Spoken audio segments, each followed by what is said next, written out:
키포인트 12번째, 보험 설계사의 역할과 책임. 굉장히 많은 내용입니다. 한번 큰 거 중심으로 해서 한번 살펴보죠. 보험인의 윤리 강령. 한 번씩 나옵니다. 공공성, 공신력 제고, 성실봉사, 기술개발, 준법. 얘는 여러분께서 암기를 해 두셔야 될 것 같습니다. 성, 기준. 이렇게 첫 글자만 외워주시는 것도 괜찮은 것 같습니다. 두 번째, 보험 설계사로서의 사명감과 전문성 개발. 이 두 가지는 구별을 해 주셔야 되겠습니다. 이 두 가지를 반대로 물어보기도 하죠.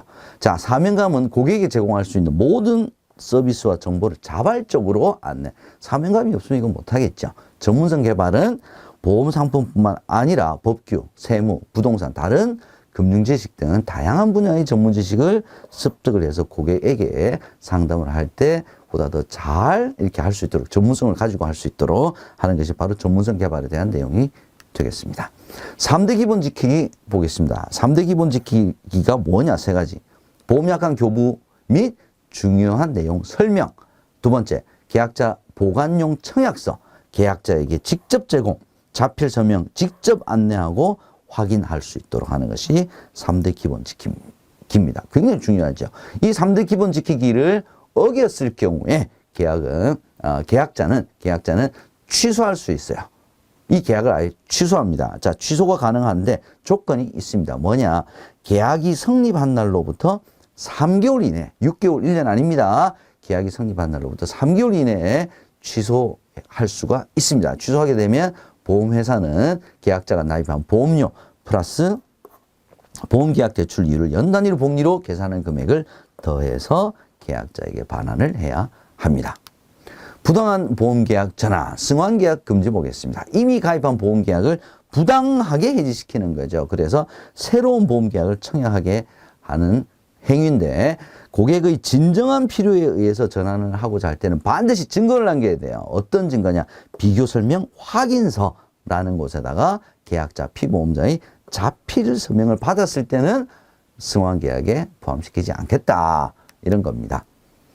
다음으로 불법 허위 과장 광고행위 금지 및 회사가 승인한 자료. 회사가 승인한 자료. 즉 뭐냐? 보험 설계사가 자기 마음대로 만들어서 고객한테 배포해서는 안 된다는 겁니다. 뭡니까? 보험회사가 심사, 승인해서 관리번호가 부여된 안내자료만 사용을 해야 되고요. 고객의 사전 동의 없이 동의가 있으면 된다는 겁니다. 영리 목적의 광고성 정보 절대 전송해서는 안 된다는 겁니다. 다만 동의를 받지 않더라도 보험료 납입, 계약 대출 연체, 자, 이런 것들은 전송 가능하다. 보험 설계사가 보험료 수령할 수 있죠. 그런데 일일 수금 방법으로는 얘는 수령해서는 안 된다. 보험금을 수령했을 때는 반드시 보험회사 명의의 영수증을 발급을 해야 된다. 고객의 주민등록번호는 동의가 있었더라도 얘는 사용 안 된다. 기억을 해 두시기 바랍니다.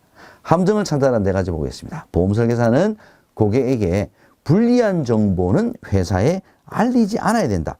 고객에게 불리하든 유리하든 보험 설계사의 책임은 정확한 정보를 회사에 알리는 것이 역할이죠. 두 번째, 고객에게 유리한 설명 자료인 경우에는 회사의 승인 없이 무조건 승인을 받아야 됩니다.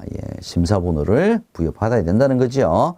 세 번째, 일일 수금 방식으로 보험료를 받는 경우 설계사 명의의 영수증을 교부해야 된다. 두 가지가 틀렸네요.